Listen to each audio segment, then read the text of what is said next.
Sorry, no lo siento. Sorry, no lo siento. No lo siento. No lo siento. Sorry, no lo siento. No lo siento. No lo siento. Sorry, no lo siento. Sí, señor.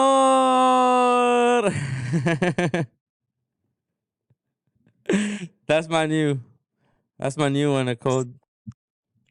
Instead of yes, sir, it's sí, señor. That was good. I'm not gonna lie. That was good. That's great. That's real worthy.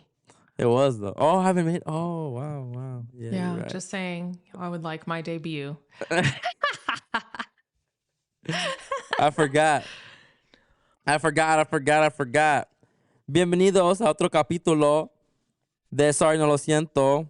Well, let's do that again. Bienvenidos a otro capítulo de Sorry. No lo siento. We'll get there, but yeah. Well, yeah. We're getting there. But wow, how you living, mija? ¿Qué tal contigo? Todo bien. Gracias a Dios. I'm doing good. I had a good day today. I had a really interesting day. I was like up and down. I seen your story. Mm-hmm. First of all, I just want to say I'm very privileged to be part of your close friends. Oh, yes, you are. Yeah, and whoever is privileged to be part of your close friends, shout out to them. Yeah, shout out to them. Well, shout out to you because you definitely, I always say you're vulnerable, but I am. if you're part of your close friends, you really like see a different part of you, I feel like. And you're becoming more consistent with it and it's becoming a thing. Yeah, and so some of my close friends were like, why don't you just post this in the stories? And I'm like, well, the amount of people I have in close friends versus the amount of people who follow me. Mm-hmm.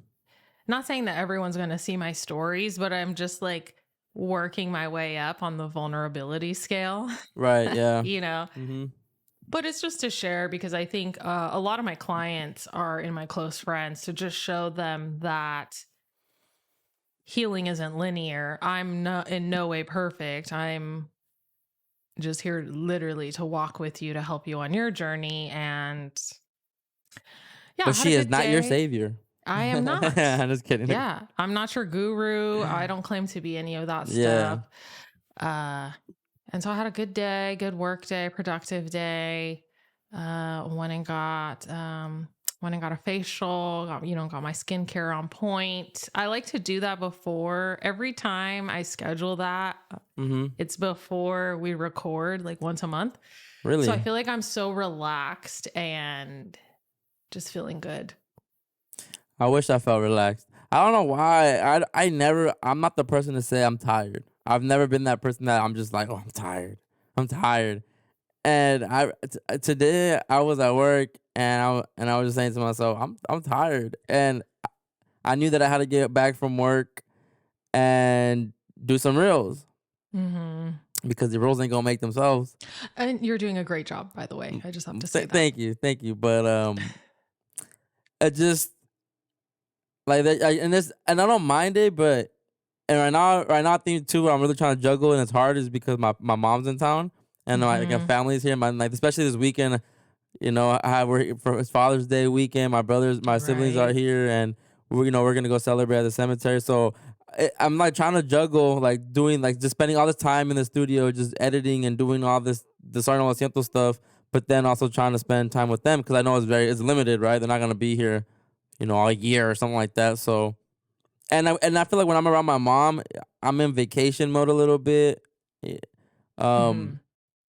But it's all good. I also must add, since we're talking about reels and work-life balance, I just want to say thank you to everyone who viewed that reel that got almost 4,000 views. So exciting. It was super exciting. So I'm sorry, what did you say? I said, shout out to the reel that almost got 4,000 views. So the Palabra del Dia one, I know. Yeah, who would have known Abuja would have gone viral? Yeah. Abuja went viral. That's comedy. But I'm getting creative with the reels and stuff. I'm always trying to find new ways to innovate them too. And it's funny because like I just started them, so it would make sense just to stick to one style for at least a minute. But every time I do a reel, I'm trying to make it like better and trying to make it new. So it's just time consuming because now I'm doing it where it's a little bit different when I'm doing them. So it's time consuming for sure. So that's why they slowed up a little bit. And again, I'm kind of just trying to juggle going between my mom and them, and going out to eat with them, Work. and and work, especially work. And then like just I needed Sunday off, so I have to work. I had to work a Wednesday, and I potted Tuesday nights, and I usually don't have to work Wednesday. It's just a lot. It's just a lot. And today I was kind of like, man, I do feel tired because I still been getting high. I still been smoking my mota, I still been that. I still do that, and I'm surprised that I'm still able to at least hang till 8, 9 p.m. Call it a night and be up at 2 a.m., 3 a.m. every day. And I've no coffee, I've no energy drink, none of that. I don't do none of that. So You don't drink coffee at all? like I drink Wow. coffee, but not like I don't. It's not my morning thing. Oh, it's not your morning It's only thing. like when Okay. I have like a concha or something that I want something warm, But to be like, I Okay. need my coffee this morning, I'm not there yet. You're not there yet. I'm not That's there good. yet. I hope I'm That's never there. I don't know. I don't want to say never, but never been a coffee person. I always get the runs. That chorro. it clears out your digestive system. Yeah, it can't do it for a lot. And I think I actually had this conversation at work today because they had it set up for like free coffee and stuff like that. And a coworker was drinking one, but I told him I don't like drinking coffee because I get the runs. But I think it's because in our culture, we're so like at a young age we're drinking café con leche. And At a very like that's young not even a age. good mixture. The leche, that's what's giving you the runs. The leche mixed with the coffee. Okay, but were you getting the runs as a child or just as an adult? Well, yeah, it was. See, I was drinking like black coffee as a child. But see, like it's not with the leche, so maybe that's why you weren't getting the runs. I did both, but I never got the runs. Café con leche, man. We at such a young age, we were just 4 years Isn't that old what already a- drinking coffee every morning. Isn't that what a latte is? Café con leche? It's just that? See, I don't even know that. I don't know what's the difference between a latte, a cappuccino, Americano. I don't know. That's why people tell me when they tell me like their orders, when I hear them order at Starbucks or something, Yeah. like double shot of this and that and with the pump, I'm like, wait, what? That sounds just like mixing. Mhm. Yeah. But yeah, I mean, and that's not even like I'm tired to where, okay, I'm not gonna do nothing today. It's just that I feel it, but I also know that don't nobody care you're tired, bro. Don't I nobody woke up care. tired too, though, and I was like, I still have to get this work done and You still gotta do what you gotta do. prep for the day. And that's how like as much as I'm tired, like no one's doing this pasta for me yet, so I have to take initiative too, and I don't mind taking initiative of it, So Yeah. and like I told you earlier, like I'm at least enjoying the process of making the reels and doing all the editing, which I never thought I would, but I'm actually enjoying it. I'm actually having fun with it. It's just very time consuming. So when like I'm very into it, we're doing my magic, and then next thing you know, I look up and I've been sitting down for like 2.5 hours, So it's a lot. It's a lot, but Time flies when you're having fun. yeah. But I know once my house clears up again, I'll be able to get back to just being more productive and not worry, not having that guilt trip of me not paying any mind to them. Mm-hmm. But yeah, that's what's been going on with me. But yeah, shout out to my fam. 'Cause I got cousin coming into town. My Oh, nice. brother and my sister land tonight. So I'm excited. And not only is it Father's Day, not only is it I'm gonna be with loved ones. The goat is back tonight. El Niño's back tonight. Who's El Niño, Nicole? I don't know. I mean, I feel like it's not a tropical storm, so I don't know what you're referring to. The boy is back tonight. The GOAT. Drizzy Drake Rogers. Drizzy Drake. Yeah, I thought he was dropping last week. I don't know when, why, or what happened, but he announced tonight already called what is it called? Something never mind. Honestly, never mind. Honestly, never mind. And this ain't a music pod. I don't want to spend too much time on music like that, but I'm just gonna say I think this is gonna be Drake's best project. I'm gonna put money on that. I already told the GBs that. And because there was no corniness there was no corny marketing behind this album at all. We didn't see it coming. No. There was the album cover is not the corniest. What is the album cover? It's just the title of the record. I don't know, maybe it might be different when it drops, but I mean it's not the greatest either. Drake's never been known to have cool covers, but yeah, I'm excited. So it's gonna be a fun weekend. You know Drake's gonna deliver. Drake always delivers. What Kendrick? I don't care about Kendrick no more, especially now. Wow. Especially now. But you guys need to tap into OB pods when they eventually drop, and yes, you'll have all that. You'll have all that. You'll have all that in there. The anticipated Overly Blunt podcast. Speaking of podcasts and anticipated podcasts, and referring back to close friends, today you were mentioning of recording an episode for Healing with Nicole. You want to share a little bit or no? I was like going to share it on my stories, and then I was like, wow, this is going to turn into like a 20-minute story. Like people aren't even going to watch this. And then I was like, oh, I could probably just record a podcast episode. So I think I'm going to be recording soon, and that will drop at some point. But I really feel like, I don't know, I just feel like there's been a lot of clients, a lot of people in my life, my own shadow work, and just dealing with like relationships and how they affect you in your life. And it comes up and you revisit what you think you've healed from. And then it's like, whoa, I'm in my feels. So yeah, I think it's time. I don't know if I'm going to be consistently dropping episodes. I don't know. Right now I'm really focused on this, on Sorry, No Lo Siento. So I feel like, just to give my following, like, hey, here's the update here and there, Yeah. I like it. Outside of what we have. And it's a whole different vibe. And then it calls a whole different vibe than Sorry, No Lo Siento. Yeah. And like I noticed that like I didn't know that you're going through it this week or going through because I talk to you every day and we collab all the time that and I think because we don't always we're just so focused on our baby that we don't really haven't really connected really about like how you been, how you doing. I think we talk about it, but it's like very briefly, just how you been, how you doing. I think we touched base, but I don't think it was anything that needed to be discussed per se, because it's like I was doing good. It's just that this wave kind of hit me and I was like, whoa. But see, like we wouldn't know about that wave necessarily on this show. Maybe if you share it with us, if the conversation had to do with it, but right, or maybe I would have just been like in the Que Tal or Recalentado, hey, I've been in my field. But it wouldn't be an hour, an hour's worth of depth of what's going on with you, like if it would be on your pod. So I like the idea of you just juggling both, but it's a lot, and especially like now, like it's how do you live up to, we both have our separate pods, but we're setting the standard with just this pod.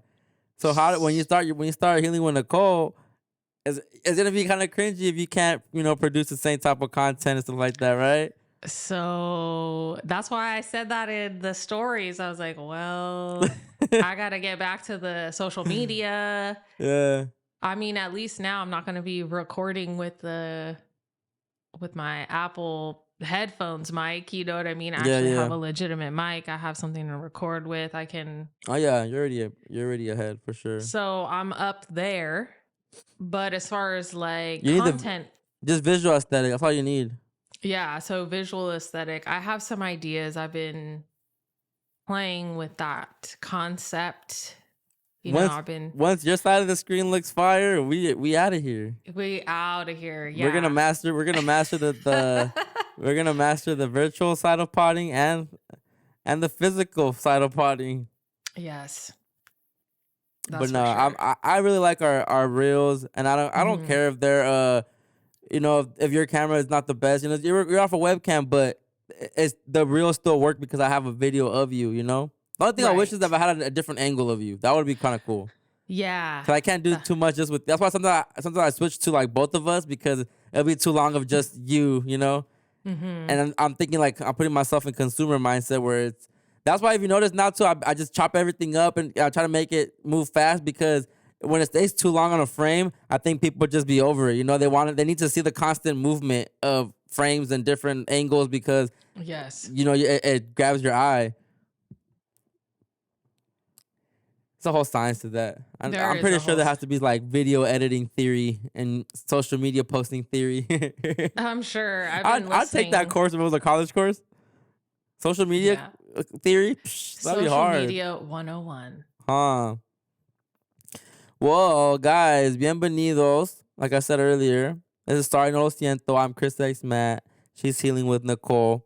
And we Hi. are here with another very special Platica for you guys. This is going to be special as well because, you know, first episode we gave you guys, I talked about my father. You know, I had a hard loss in the beginning of the year, and I kind of explained where I was throughout my absence and how I've been just dealing with all that.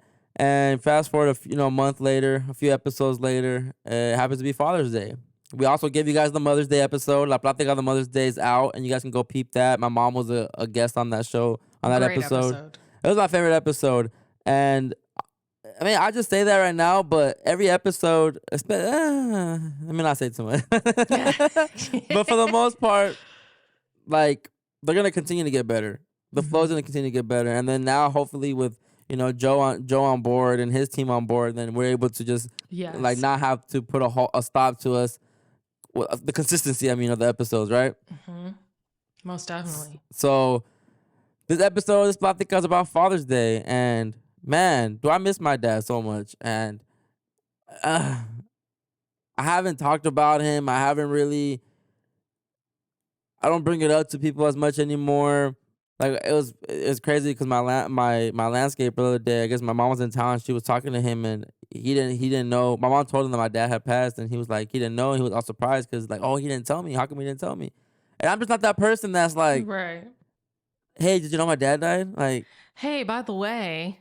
yeah, That's like not- yeah. that's cringy to me. I don't know. Like, I don't need that attention. But if it came up in conversation, like like at work sometimes people ask me like, oh, so are your parents in town? Like when is your dad? If they say it like that, then I'd be like, well, I lost my dad. And if they bring him up in a certain type of way, but when they just being, oh yeah, my mom's in town because my dad is Father's Day and we're going to the cemetery and everything, like that's just not me. So I've been avoiding reopening the wound, to be honest. And I've been dreading this day. I remember when we did the death and grieving episode, when we talked about these days that are coming, that are approaching, Father's Day, holidays, my birthday, his birthday, all these days that are starting to come up, and this is the first one. This is the first one where every day to me was Father's Day, but obviously it's gonna hit different when I'm seeing people post their dads Their and dad. and having that mindset that Joe has, where it's just like being happy that they're able to experience their dad in the flesh, like it helps just tapping into that frequency. But I'm human, and it sucks because it's still fresh.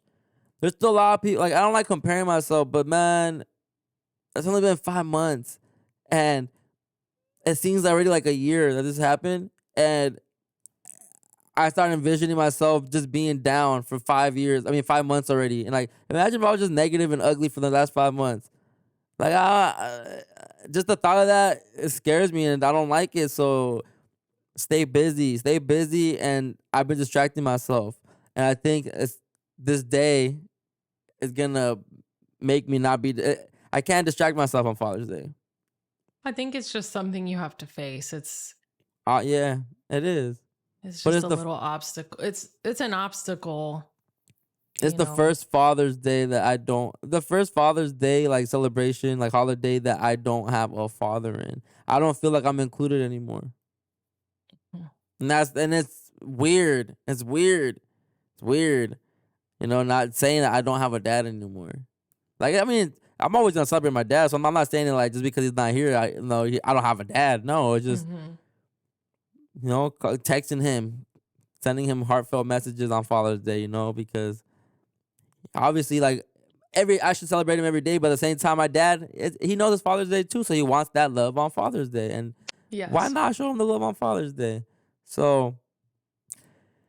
Oh, Dad, RP. I think about him all the time, on my mind every day, and I feel like he walks with me every day. I never feel like he's not with me. I never. That's beautiful. Yeah, So that's why I don't think I ever get too sad and depressed because, and I want to show him. This is gonna happen, and it needs to happen because I need to show him. I need him to see this energetically. I need him to feel this, feel the impact of Overly Blunt, feel the impact of my voice, feel the impact of my influence. Like, this ain't no play, and I constantly say that. And he was a fan. He was a supporter of me, of the pod, everything I did. Maybe I didn't live up to certain expectations that they had on me, but at the end of the day, I know he was proud of me. Mhm. So of me and my siblings, really, and just still adapting to all this. Sometimes the reality still has to set in when I'm like, just my mom being here and just seeing how she's act. It seems regular. It seems like we're so like we're already accustomed to him not being here, and it's been like a few years. But like, who knows? Like behind the shell, but inside who knows how my mom really feels? Mhm. She tells me Yeah. she's telling me she sleeps with one of his shirts every night. It's just. I sleep with one of my grandma used to buy me blankets. My Mhm. abuelita would always give me like a blanket for Christmas or my birthday. I still have them. Yeah. I have them. I sleep with them. It's comforting because they're like really soft. When do She you always when do you throw out someone's clothes? My mom has not ready for that, but it just triggered that thought. Like, when do you accept the fact that they're not here and that this is taking up space? well, Or is I that even know nasty to say it like that? no, so when my abuelita passed away, it was kind of I think it was pretty like after the funeral. I wasn't a part of that process, but my mom and my aunt had packed up a lot of her clothes and they ended up taking it to I think a women's shelter or something like that. But it was fairly quick that they kind of moved her belongings out of the house. But I think everyone's different, some people keep a box. Yeah. Some people have a closet. I think it's Yeah. My mom, what I think she. she feels comfortable with, if they like shared a closet, maybe she doesn't want that have to be empty, which is completely understandable. It's sad because as much as like you want to do something for her to like not feel that or to bring her joy back, it's like you can't. There's nothing you can do when Mhm. it comes to that. You know. Yeah. It's sad, but I know she's not ready yet. And I tell him like, well, don't throw it. I mean, I don't know. I don't know if she's like. I think someone had told her to throw it out, to throw the clothes out, and she was like, "No, I'm not ready." And their perspective was that it's gonna be harder for you to get over him and everything if you have all this stuff, if you're constantly looking at his things. But my mom's like, oh, "Who said I want to get over him though?" Yeah. And Like, it's easy for people to make comments or have an opinion, but it's all how you want to deal with it. yeah. So I let her rock out. Whatever she wants to do, go ahead, mom. Do Mhm. do what you gotta do. And like today, we're out eating, and we started talking about she was saying like how sometimes like going to the funeral with us is kind of basically she was insinuating that it was kind of weird going with us because she feels like with me specifically because she wants to like say a rosario and she knows how I feel about like church and religion that she doesn't feel comfortable. And I tell her, mom, like I don't. And my little brother was like, why would you think he's gonna care if you say that? And I told him, mom, I don't care if that's what you want to do. If that's how you want to celebrate him. That's what you want to do for him. Who am I to tell you not to do that? Like I mean I don't know the rosario and I don't know the prayers like that in Spanish, so I can't Mhm. do it with you. And even if I don't do it with you, I don't care. I'm not gonna be rude and being loud, have my phone on while you're doing this. Like I'm gonna Right. respect it. So and it's funny, because Rosario church, Platica the church, but But she wants to do her church practices and she she she can. should. She can. There's Exactly. nothing wrong with that. There's And nothing wrong also with that. it's interesting that you say Rosario because there's a book that I read about how so many people who are not Catholic Mm-hmm. have picked up the rosary and just like used it as a form, like the prayers associated with the rosary, and used it as a form of meditation, but they do not associate with the Catholic religion. they just, all these people all of a sudden are picking this up because they're like, well, I kind of feel this connection. I, use the rosary. I go through the beads. It's kind of this great way to meditate. And it's like, hey, whatever works for you. Whatever Like, works for you. I think it's great if you But can take. But it hurt me from when it. she said that. Like, she couldn't do it. Like, mom, like if I'm gonna judge how she mourns and want, like what? I don't know. I think sometimes I'm like, I always, I always not play around, but I always say that I'm an a-hole. That I'm I'm just rude and I'm blunt, and I just always say what's on my mind, and I think that's kind of like tainted me a lot just amongst my family and my siblings, because they always assume that I would, like, I'm gonna say the worst or do the worst, and maybe the old me would, maybe the first version of me being woke and awake and aware would, but where I'm at now is like, I don't care what nobody does, and whatever fits you. I don't care, and I understand, like, that's just their tradition. My mom was brought up like, oh, she programmed herself to be like that, and that's fine. Like, That's again, fine. if it makes her feel better, keep Do doing it. that. Yeah, do it. But then I started realizing, I told them, like, but I told both my mom and my brother, I'm like, but it is awkward when you go to the cemetery with people, because I've been going by myself, and now that I go with my mom and my brother, I don't speak to my dad out loud. Oh. Like, it's kind of weird, like, it's not weird, I don't feel as comfortable doing it. But when I'm by myself, I'll be talking. That's the only place I talk to my dad at. I don't walk around like the house, or when I wake up or when I'm driving. I don't talk to him like that. Like I said, I feel him. I don't really need to talk to him. But when I go to his where I last physically saw him, I speak out. I speak out into the atmosphere. And I just, like, last time I went, I was just before my sister's wedding. I was telling him, like, yo, dad, Crystal's gonna get married soon. It's so wild that you're not here to see it. But I was just giving him life updates of what's been going on with us, right? But then now when I go with my mom and my brother, it's a little bit more weird, and it shouldn't be weird. But It shouldn't. I'm not speaking to him like that. And my mom responded, and she said, "Well, I talked to him." I'm like, "No, you don't. I was down here. You talked to him." She goes, "Well, I'm not gonna do it out loud. I did it, like, kind of whispering." And I'm like, "See, but I did it in my mind." I'm like, "See, but that's cool. That's fine if you want to do it in your mind, but it's different when you just speak out. When you speak it out, when you let it out."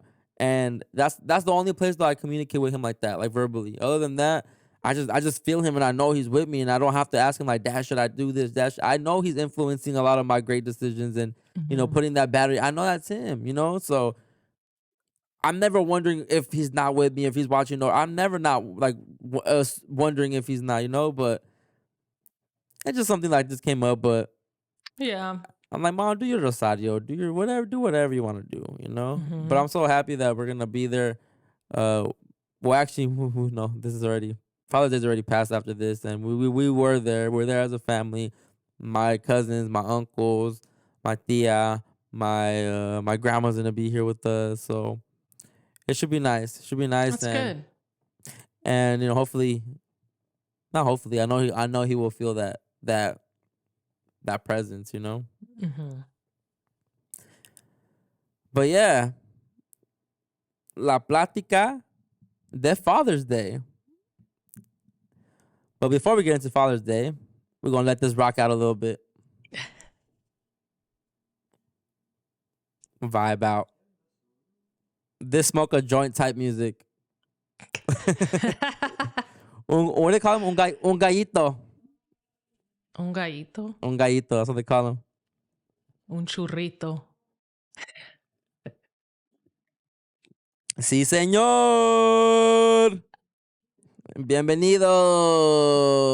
Acomódense, agarren sus conchitas, su cafecito, su juguito, sus jarritos. No sé los que les gusta, lo que les guste.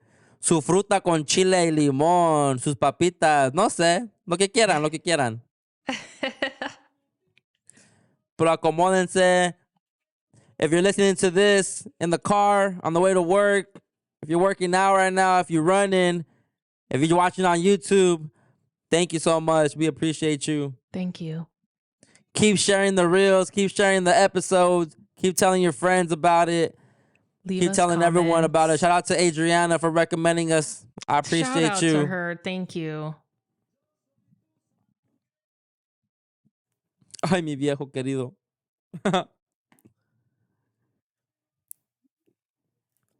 Music's so amazing, man. It really is.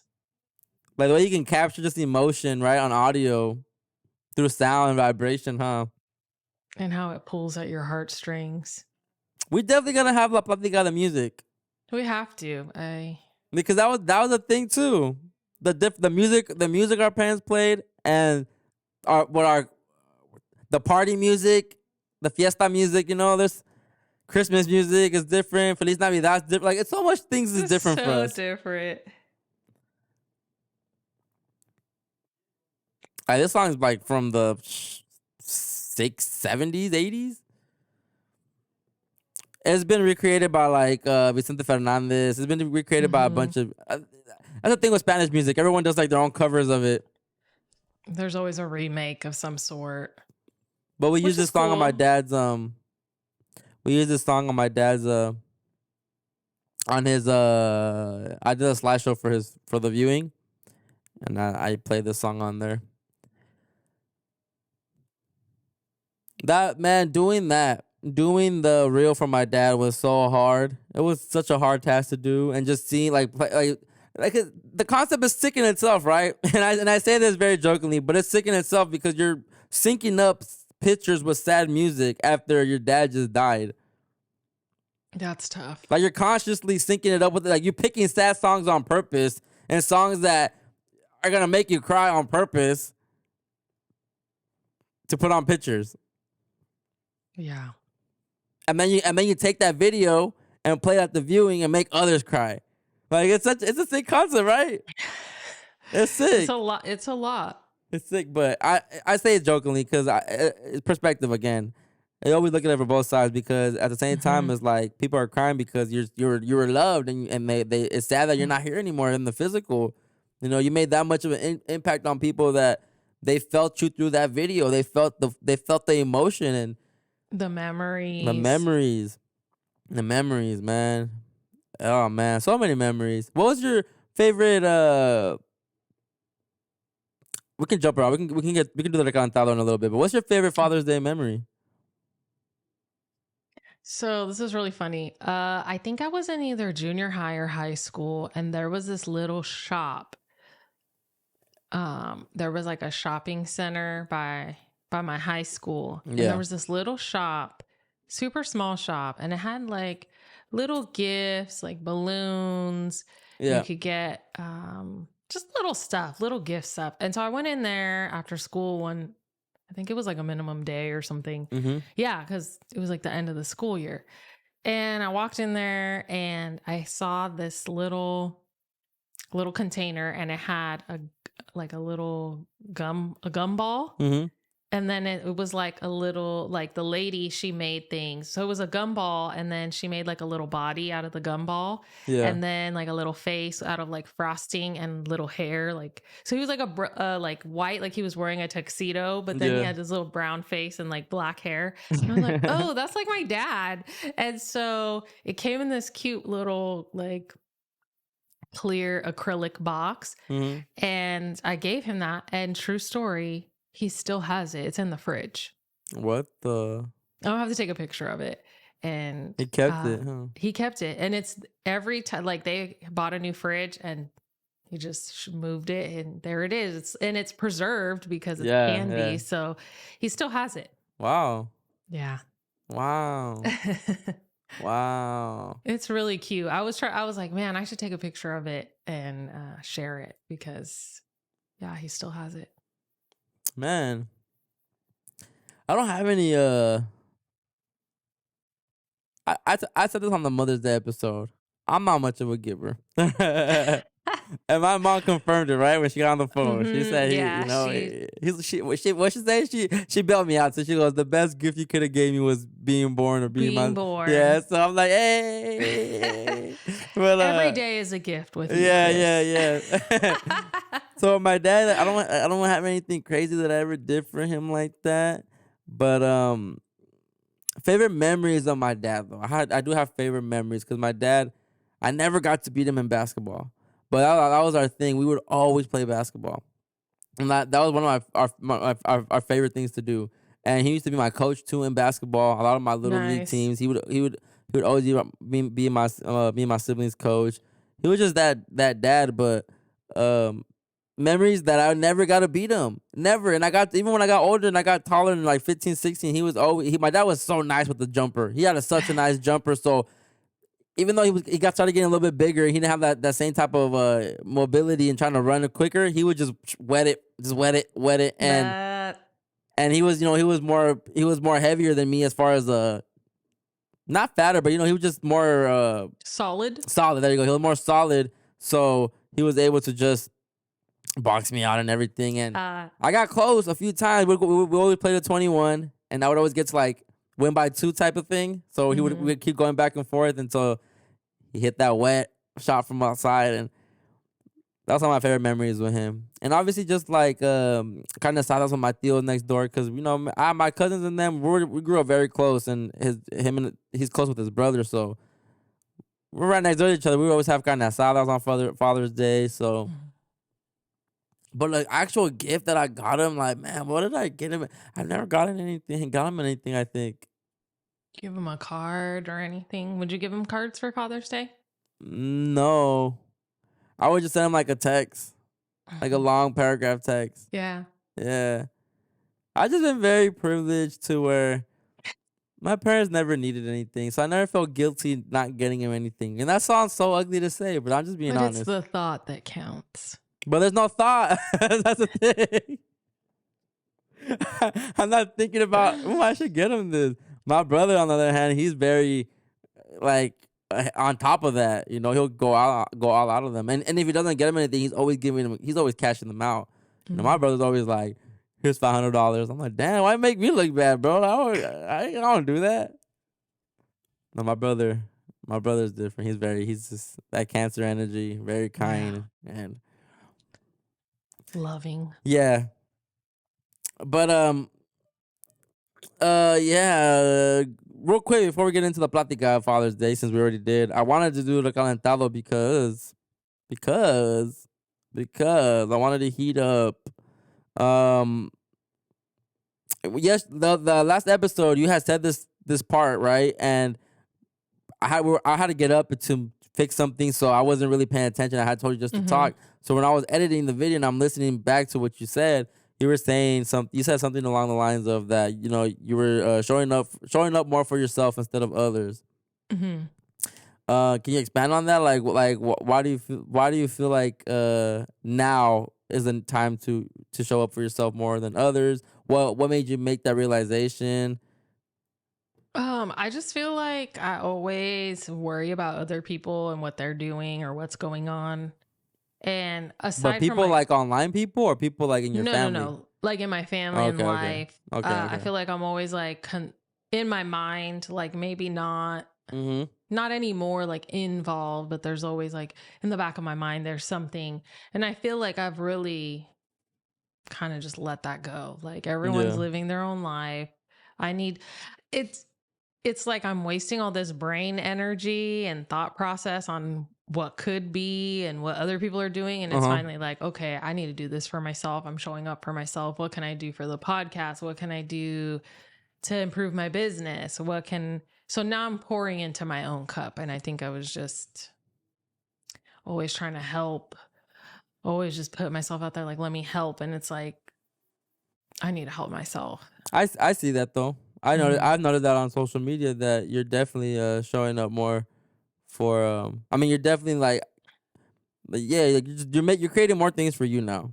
And it's about like branding yourself now, and that's why I enjoy your close friends content. I just see you getting into your social media back, and I'm happy because we used to always talk about this behind the scenes that like we gotta start posting more. More. I haven't got there yet, but you definitely you took off and you're there. You're very consistent on the social media posts, and I see you getting more comfortable too. So yeah, I'm happy you're showing up for yourself. Thank you. I appreciate that. Yeah, I feel like it's funny because I kind of cringe at reels. Like sometimes I see other people's reels and I'm like, I personally couldn't do that. I enjoyed watching yours. Thank you for that. But that's not my style. And I think honestly, people want to see real. Yeah. And I'm giving you real. I'm Ooh. like, I'm giving you Ooh. realness in a real, like, Ooh, real you know, reels. yeah, real I reels. like that. Even it's funny because there was a reel that I did and I was like sitting in my car and I just like slapped a black and white filter on it. And it was just like all these people were just like boop, boop, boop, boop, likes. But then when I'm actually trying and doing some little song or whatever, it's like, it's a dud. So I'm like, I'm just Yeah. going to be myself. I'm going to show you who I am. That's why with the close friends, it's like I have no makeup on. I might be drinking a coffee. I might be, I'm on a break from work, so I'm on the couch, or this is me. Yeah. That's it. Yeah. So I like it. thank That's you. cool.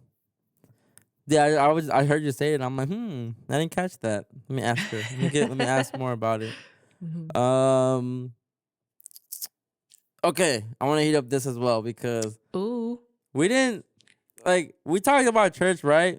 We had a lot of technical difficulties that episode, so there's so many distractions. So right, we got through it. I'm not mad about it. We showed up. We did it. I threw my tantrum. It got edited. You guys didn't see it, but I definitely had a tantrum that episode. Just everything was going wrong. Everything, and I realized as I'm listening to the episode again that we didn't even say where we stand with religion or how. I guess if you read between the lines, you can kind of assume, but we didn't really say where we stand on it. Well, if we still identify by what we grew up in, if we still attend church, when do we go? Like we didn't say any of that. I didn't even ask if you remember the 10 Commandments. I remember. In order or not? Okay. These are the ones that come to mind right away. Thou shalt not steal. Okay. Hold on. Okay, that's one. Okay. Thou shalt not commit adultery. Okay, that's two. Thou shalt not covet thy neighbor. Just covet. Oh, covet, and then thou shalt not covet thy neighbor's wife. Is that one of them? Or no? No.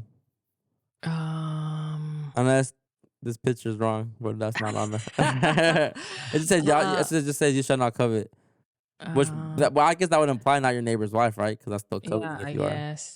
Thou shalt not covet anything that belongs to thy neighbor. I thought that's what it was. Maybe it's no. You should not bear false witness your neighbor's goods. Oh, okay. That's what it is. What does that mean? Like not be envious of what they have? Maybe. I think that's what it means. Thou shalt not kill. Thou shalt not steal. I feel like those are the real important ones that you should not do. Oh yeah.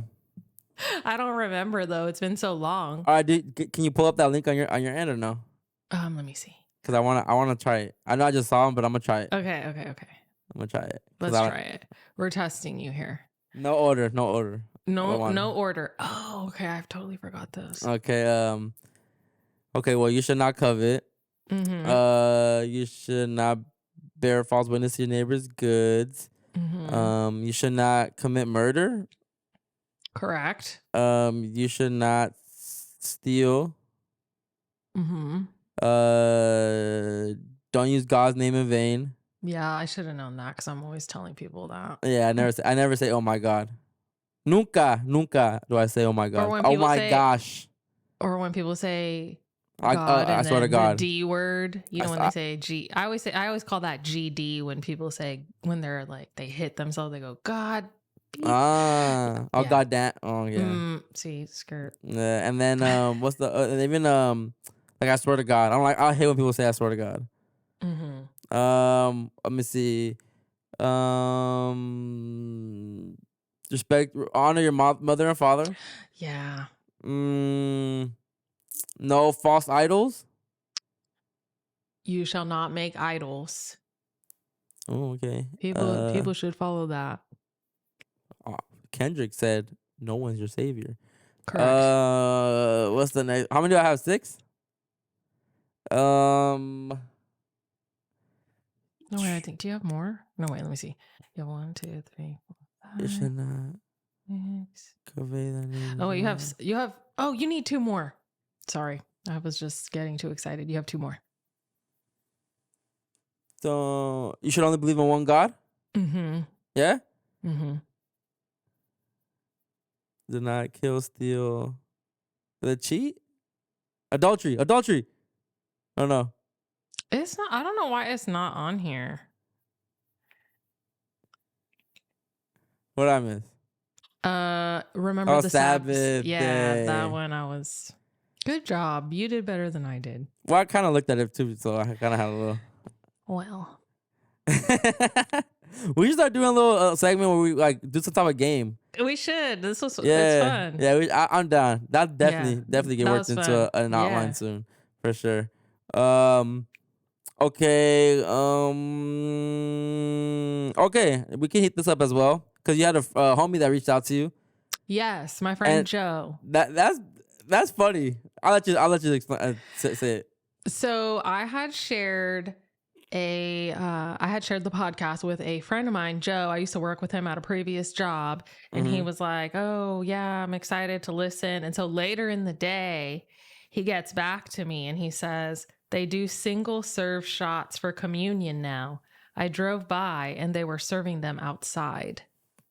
And I just was like, shout out to Joe. I appreciate you for listening. So little cups of just wine. Yes. Mm-hmm.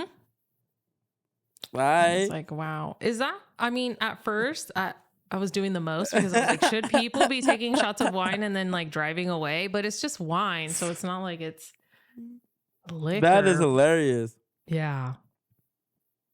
But shout out to him. Shout out to Joe for listening, and for the update, because I haven't been to church in so long.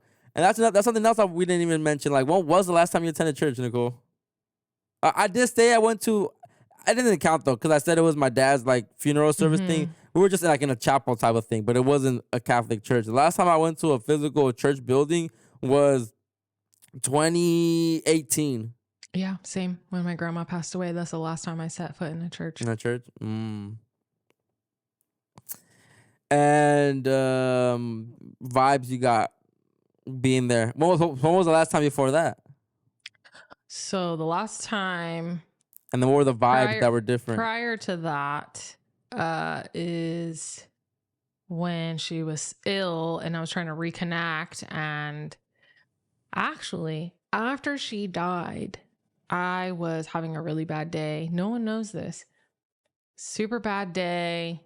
The same church that I went to where the priest was talking about putting the money in the collection and don't just put $1. Same church. I was like, man, I didn't go to work. I did not go to work that day. I was like, maybe I should go to church. Maybe I should just sit there, And I go. And I'm like, wow, there's only like 4 or 5 cars. Mind you, it was a weekday. It was like middle of the day. So I was like, oh, maybe no one's here. That's kind of cool. Maybe I get to the house of God to myself. And so I walk up and I go to pull the door and the door's locked. And I was like, cool. I was honestly, I'm not going to lie to you. I was really mad. Wow. Plus, I was going through it with everything with my grandma, but I was really like, oh, okay, so you guys lock your doors? Like, isn't this supposed to be open all the time? Here I am, like, emotionally distraught in need of some sort of guidance or something, and the door's locked. And I was like, well, I guess this is the last time I'm ever coming to a church. And that was that. Yeah, so it was more personal then, huh? It was. I was just like, Oh, mija. But then, te dolió. Yeah, I did. It was a little jab in the heart, but it's like, God is everywhere. I don't need to be there to. Yeah. I got over that, but in that time frame, right, I was not in the right state of mind. I was, in a dark place. I 100% feel it, but it's unfortunate. Yeah. It was, I mean, the last time I went to church before 2018 was when I was going with my parents, probably, But I think I said it last time I said on the Platica, the church Platica, where when I went again, what really turned me off was just the donations. The fact that they were kept asking for money. Because I remember when I used to go, it was one time. And then eventually towards the end of me going, it became 2, like in the beginning and at the end. But then this time I went, it was 4 times. And the way they try to disguise it by being cute and making like the kids. Like, send your kids up, send donations. So obviously kids want to be included. Ma, pa, give me that $1, Yeah. pa. Let me get them.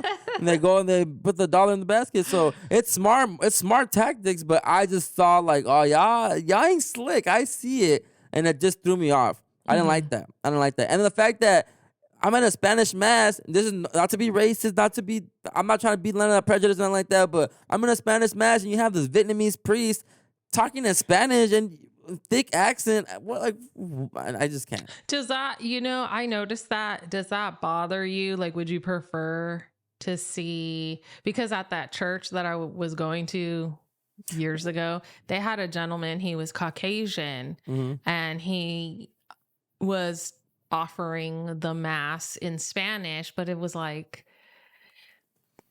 I think it in one way to look at it, I think it's great. Like, okay, like, thank you that you were available to provide the mass in Spanish. Yeah. I don't know why the church couldn't find un hermano to handle this for us, but it's not racist. It's just that, like, but that's interesting you bring that up, Nicole, because I'm gonna counter that, because when I used to live in Victorville, I went to a church where we had that, but the people loved him. The Spanish people loved the white priest that talked Spanish. His name was Father Mark, right? Father Mark. And he was ill. He was a young priest, right? Like, you could tell the women that were helping were just trying to get with him, like, because he was a young priest, like super young, not bad looking or anything like that. So I was just like, yo, but he didn't have the worst of accents, but it was a pretty thick accent. But the people loved him, and so that's funny you say that, because I think a Vietnamese or one of them priests, it's so thick.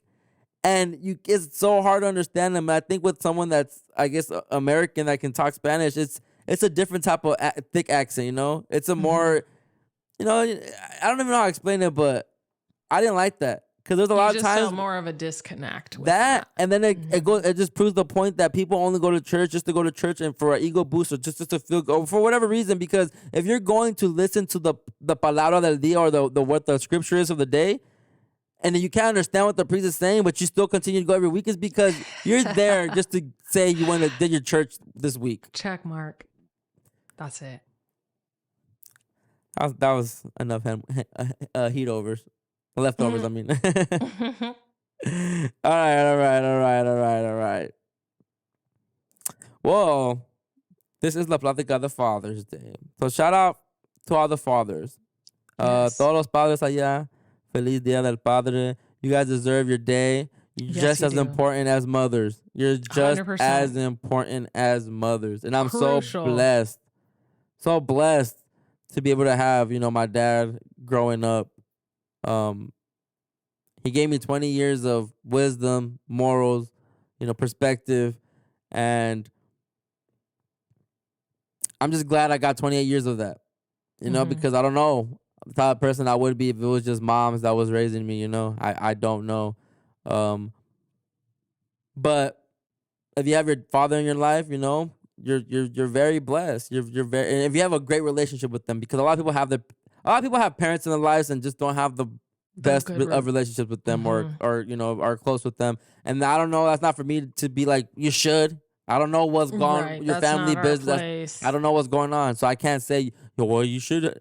It's just ideal to have that great relationship with your people that brought you here, Gave you life. Yeah, so I've just been very blessed to have that dad too, where, call him for advice, call him for when I need, any type of thing, especially car troubles, certain things that moms just can't teach you, girl problems or concerns, or even though we didn't really tell my dad like our girl stuff. I don't know why, but our mom is the one we share everything with. That we're vulnerable with her. We tell her our secrets. We tell her who we talk to and stuff like that. And my dad just gets all the chisme from her. But I don't know why it's like that with parents. Moms are just more trusted in that regard. But with dads, it's just that's your protector, that's your provider, that's who's bettering your guys' lives. When you're kids. Was your dad a provider your whole life, Nicole? Yes, when we moved to Sacramento, my mom didn't work for a little bit, so he was the only one working, and he would commute to the Bay Area and he would stay with like a family member out there. So he would be out there working, and then would come home in the middle of the week, and then go back, and then come back at the end of the week and spend the weekends with us, just to make it work, and so my mom could stay home with us and stuff like that. But yeah, he's been the provider, and So your whole life, you've seen your dad get up in the morning, go to work, be come very home. responsible about being on time. But is he all about work, or did he always find that time to, spend time with you guys, take you out, or was that something that he relied more on your mom to handle? Because he relied more on my mom. Like, he was more about work. Very important for him to work on time, to be on time. More so like be there early. But like a hard worker, always grinding. It was more my mom who multitask. Yes. Yeah.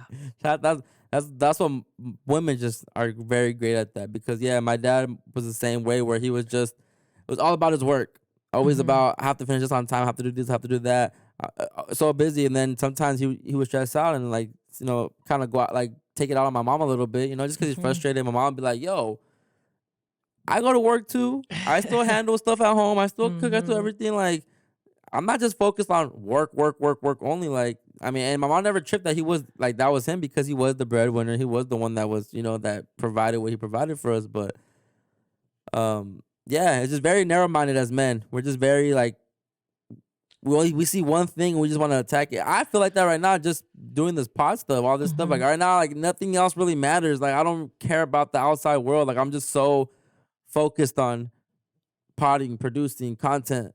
Building a team, finding people. Yeah. But yeah, dad same way, provider my whole life. And I saw my dad start off at my mom actually told me this story where my dad started working at, my dad had picked up a second job when I was born. He used to work at a chemical type of place, like I don't know what's called. It was called High Chem. I don't know exactly what they did, but they had mixed chemicals and stuff like that. And he got a second job at Domino's Pizza because I didn't want to get breastfed. I just didn't. I wouldn't latch on to the. I didn't want to breastfeed either. That's interesting. Yeah, I wouldn't do it. So formula was expensive back then. Well, if you didn't have money like that, so my dad had to, he picked up a second job just to pay for my formula milk. So that's like, provider for sure. Men are the ones that they're hunting basically. That's them hunting, going and finding the money and getting that. Like back in the old days, that's them going out there and killing and bringing back what needs to be bring back. The money, which equates to the food. So, but moms is on the other hand, she's doing all that. She's still going to work, but like I said, she's coming home, cooking, doing things like that, worrying about us, how we're doing. Our feelings, our emotions, like paying attention to us. It wasn't just all the kids were just here in the background. She was very much involved with us. So I think she was only, but I know she was able to do that because my dad always took that stress of, her being the provider. It was always an option for her to work. It was never a necessity for her to work. So shout out to the dads that be providing and sometimes, they get caught up so much in providing that they don't give you that same emotional love and support that a mother does. And you just have to know how to deal with both parents. They're different and that's fine, but you just have to know both love language and what they like, what they're into, and appreciate them when you can appreciate them. When you have them. Yeah. Because look, I never thought I would lose mine this early in my life. Never. I never, like, it happened so quickly to where it's like, now, I don't even know, like, if, like, my mom was always talking about, she's trying to set everything up just in case when she goes, so I'll have the wheel set up and everything, but I'm like, I don't know if I will leave before you, mom. Like, you just never know. I could get in an accident too. And my dad's death it showed me that. It's cliche, but you just don't know when you're gonna go because you just don't know when to expect it. There's no warning sometimes. That's scary. That's scary. Every day is a gift. Every day. I hate when I do that.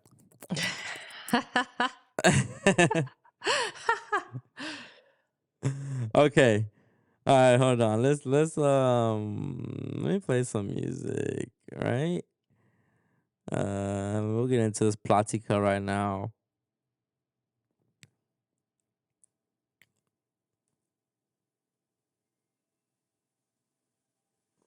I'm gonna be like, play some Drake. Oh my god. Hey, bro, can you move the mouse real quick? Can you move the mouse real quick? Yeah. Oh, we're an hour in already? Yes. Oh, I'm gonna cry. I'm playing music because I'm avoiding trying to get into the Platica. I know. I can sense that. Oh, man. Was your dad a machista? I don't know if my dad was a machista per se. Can we You know- explain to them what a machista is if they don't already know? Is that going to be the palabra del día? Yo, we don't have one. Oh my goodness. Okay, that would be the Machista? okay. Yeah, you're We'll right. save that for We'll save that for later. the end of the episode. You know, it's funny when you brought that up, it triggered a memory. So when I was little, my parents used to go to these parties, and I remember. So my dad's 7 years older than my mom. Mm-hmm. We went to this party, and Wait, I your remember, dad is 7 years older than your mom? Mhm. Okay.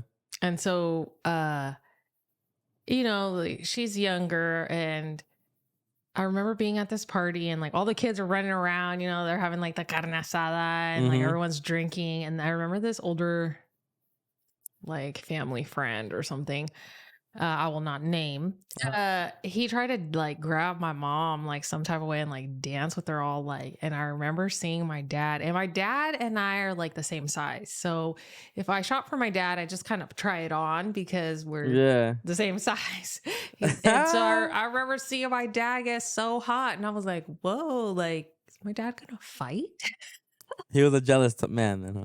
I mean, he did not like that. And I was like, That's good that you bring this up. That's funny you bring this up because my mom literally was just telling, like, you know, I don't know if this is just because he's gone now that she's sharing more of Sharing. like how he was as a person, like with her, like Mhm. intimately. Mhm. So sorry, mom, if you're listening, I'm sorry, but it's not. I don't No, think no. it's bad to say this, but I'm gonna just say it. But because she was telling me that my dad, like my dad used to get jealous that of her just dancing with her siblings, like he would tell her like you can only dance with like your brothers and like obviously your kids and that's it. But Mhm. he didn't want her dancing with like his brothers or his cousins like that, which I get it. But Mhm. I guess one day, uh like my mom, you know, my mom's very she's the older sister to her brothers and her siblings, and she raised a lot of them, right? So she was Mhm. with them since they were babies and they were born. She took care of them, so she had a close relationship with them. And my mom's she's very like nurturing type, and she's very how do you say cariñosa with people. So she's like, oh, she grabs their cheeks or something, or she'll do something like that. She'll give them a cariño, you know.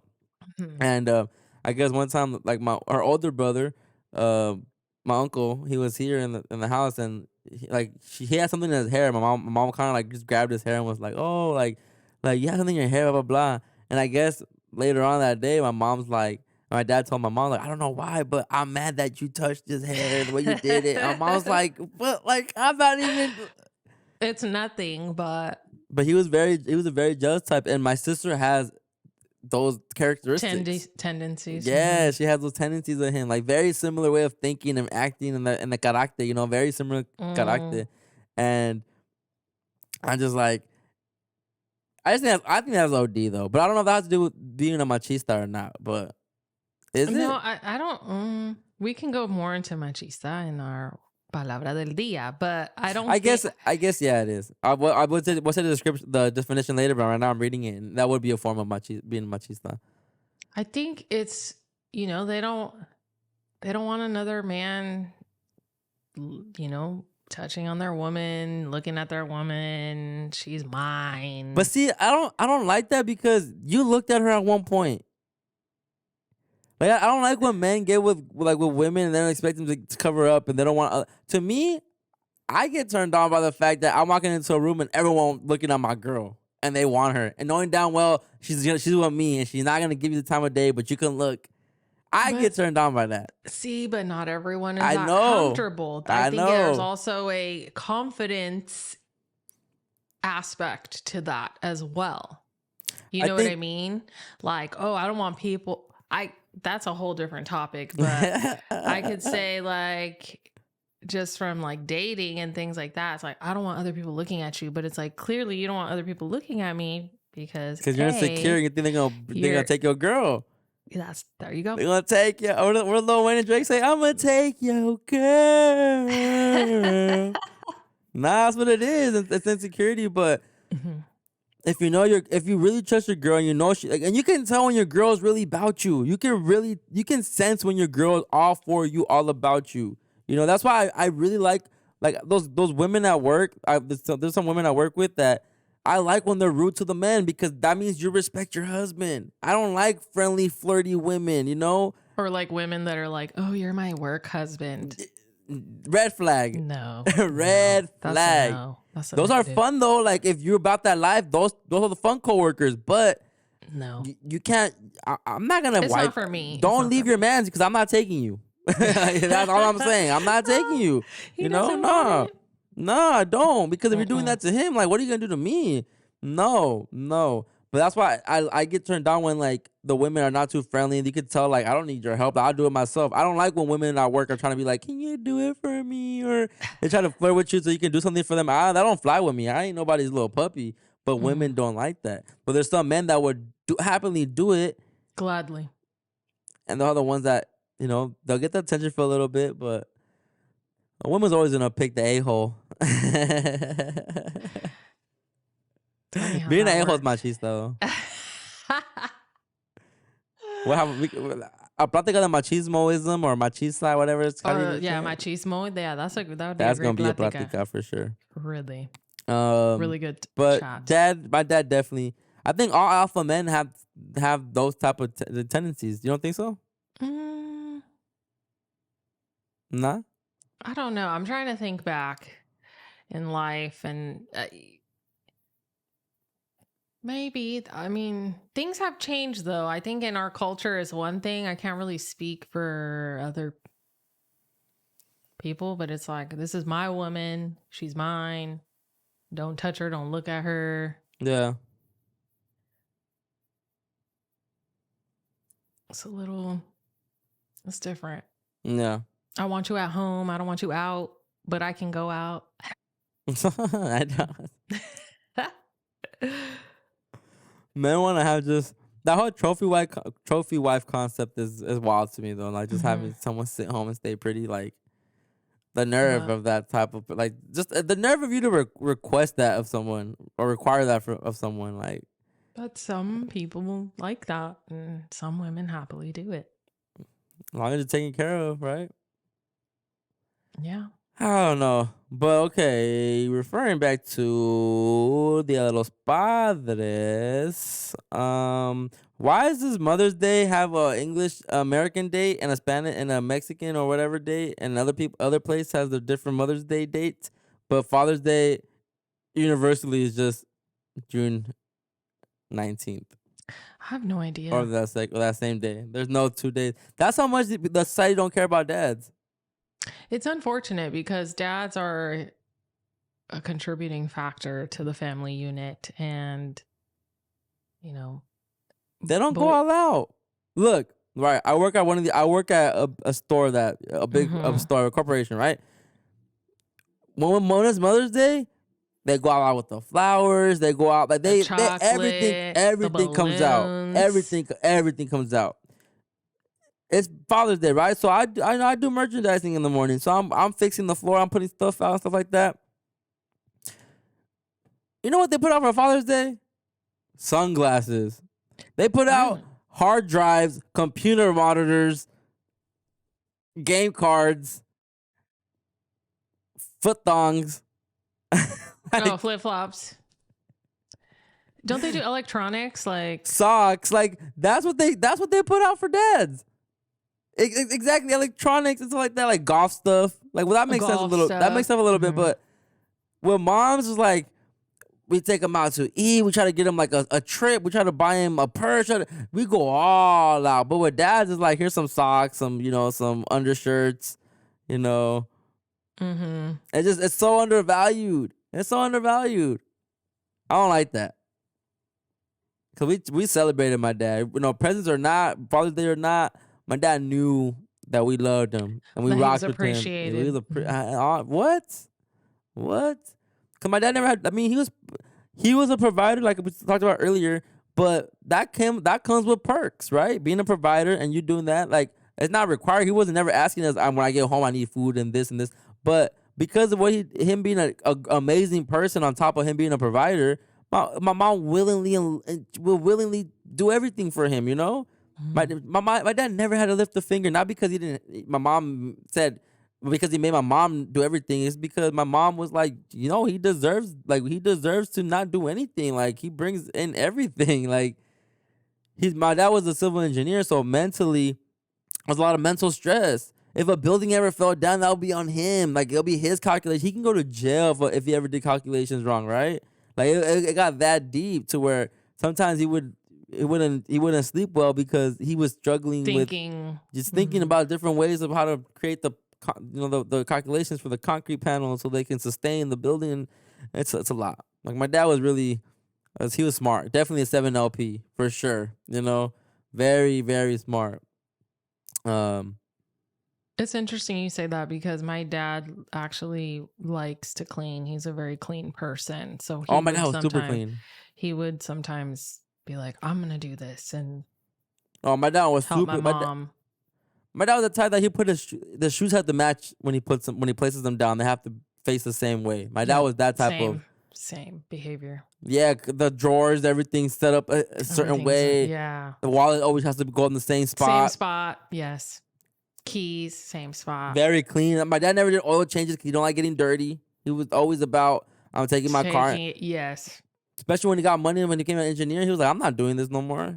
And that's why I think that's why I'm the way I am too, because he was always like, I'll just pay for it. But the thing is that my dad was able to back it up because he would make great money. I don't make the most of the money and I still want everything done for me,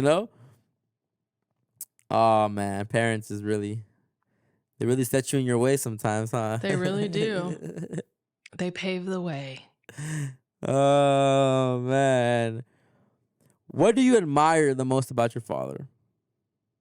Well, my dad grew up poor. So my dad's from Nicaragua. He grew up poor. He always told me that his dad wasn't in his life and he had a lot of siblings. And I remember him telling me a story about how he wanted roller skates, but he only had one skate. And so he would just kind of like flamingo it. Yeah. And then like put his foot on top of the skate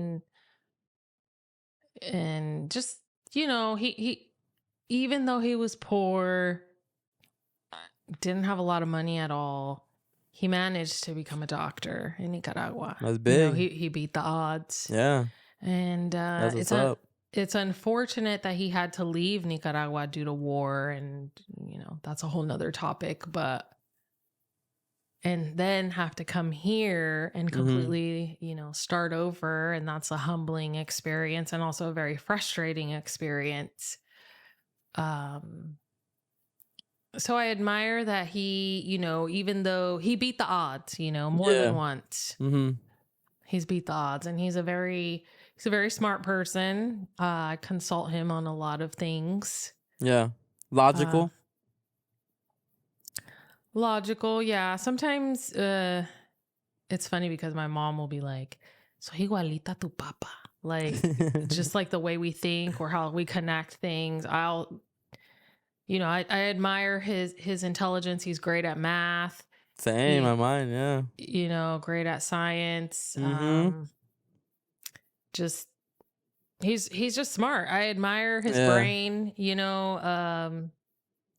Not huge into sports, not into all that other stuff, but I admire his resilience, his He is a hard worker, that too. He puts it His all. perseverance. Yeah. He works His hard. koi fishness. Yeah, his koi fishness. He's going to retire. Thank goodness, because I think it's time. That's beautiful. It's time for him to retire and just, have fun. Get a hobby. He's on the YouTube hype, so he just kind of discovered YouTube, and he's like watching stuff on YouTube and really enjoying it. So, but yeah, that's what I admire about him. Just, I think that's definitely where my brother and I got our work ethic from him. Well, according to when you talked about your mom, she was very. You talked about her the same way, but she's very hardworking and. Yeah, both of them of them are still. I mean, my mom still works hardworking. Mm-hmm. So we definitely got that from something that I'm working on it, but I don't like to be late. I don't like to be late, and I get that from my dad, because my dad would be like, "You need to be there early, or if you're on time, you're late." Right. So you gotta be there early. He definitely instilled that in me, and I appreciate that. Yeah, that's beautiful. What I admire so much about my dad was seeing him continue to elevate himself while sustaining a family. Mm-hmm. Many dads, many times once you have a family, once you have kids, you get stuck in a job, you get stuck in a career, you get stuck somewhere because you have to just focus so much on working because you have to start feeding other mouths. And because because my dad had such a strong partner, and my mom and such a logical and reasonable partner, she allowed him to just keep bettering his situation, to go to school, and just keep bettering our lives. And I guess he would have never quit that chemical plant company he was at, but God works in mysterious ways where the company got shut down, and he had to figure out what he had to do. He was like, he wasn't going to school at this time yet. He had a high school diploma, but wasn't really doing college like that. And if it wasn't for that company closing down, he thinks he would have probably stayed there, his whole life. So that when that happened, it kind of forced him to, okay, I'm gonna take school seriously. And I remember being a kid and not seeing my dad all day, because he would work all day and then go to school after work, and then he would get home, and I would want to play with him and all that stuff, and he would give us a little bit of time, and then he would be up in the dining room just doing with this calculation paper, all the blueprint papers, everything just always on the table. Him just studying and doing math, and and I remember going to graduation. I saw him get to where he got us at. I saw him move out of here, finally break out of finally get out of his comfort zone and start applying in different states and seeing what's out there for him. The opportunities. Yeah, and then he ends up in South Carolina with an amazing company, an amazing opportunity. Was there for like a year, 2 years. Then he got a promotion. They offered him Florida. He went to Florida. He got a house in Florida. He was in South Carolina. He was living the life. He was finally, he had gotten to where he said he was going to get us to. And it was beautiful to be, because I was old enough already to start understanding it a little bit and witnessing it, and him just getting us the house in Victorville, just always wanting, everything was always for us and always wanting better for us. He was never selfish. He could have been buying himself a nice car. He could have been bought himself nice clothes all the time, or always golfing because he loved to golf. But nah, he was always us first, and then whatever's left over, then him and my mom spend it. So that was very admirable just to see that my whole life, and just to the way he respected my mom, the way he was with my mom, the way he always encouraged my mom, the way he always talked about her, the way he always bragged about her, that's admirable. I had such a great example of a father, as someone being a husband to someone, being a partner to someone. It's so admirable that it sets a standard for me. For what you want. For what I want, for what I need to do, how I need to provide, how I need to show up in a relationship, My dad wasn't perfect. Don't get it misconstrued. I'm not saying there was no flaws to him. My mom, sometimes my mom, she had her issues. Nothing crazy, but she would address some things at times. But my dad he didn't care about, he never cared about making their relationship better. He was always for I love you, I care about you, and I know whatever, you're the mother of my children. We're going to do whatever. and they were each other's one and onlys, you know. So it's so admirable. And my dad always, he was never a player, never a womanizer, but he never gave me like beta vibes. He always still gave me alpha vibes, and you know that I'm the man of the house. yes, Yeah. yeah. And so many people feel think like, oh, your mom runs stuff, you just don't know it. And I'm like, nah. I'm like, I don't like that, like saying who runs this or what runs that. But Right. Yeah. my dad never my dad never I want to say my dad running this and running that. My dad always made the final calls, like the big decisions. Like my mom wasn't making the call to move to a different state. My mom's not making the calls to buy a home. My mom's not making the calls to buy a car. You know, and she never tried to fight that. My mom just knew, not even knowing your place. That she just knew like, oh, whatever my husband said, I'm a rock with it. You know, he's the more logical one. He makes more money. I can't afford just a car note myself. You know, and but still allowing my mom to do, like, he wasn't controlling to where like, no, you can't buy those decorations. Oh no, don't buy those cups. Oh no, Don't spend that money. No, it was just like, you make the house look homely and do all that stuff, but when it, because at the end of the day, men don't care about that stuff. Like that's y'all can have fun with that, you know. But when it comes to the big decisions, we can discuss it, but at the end of the day, was gonna be best for me, I think for the father first, because if you're the breadwinner and you're the one that's bringing everything in, it's like, okay, if I can't provide the same way, then why would that be a smart move, you know? So my dad was very logical like that. Never got played.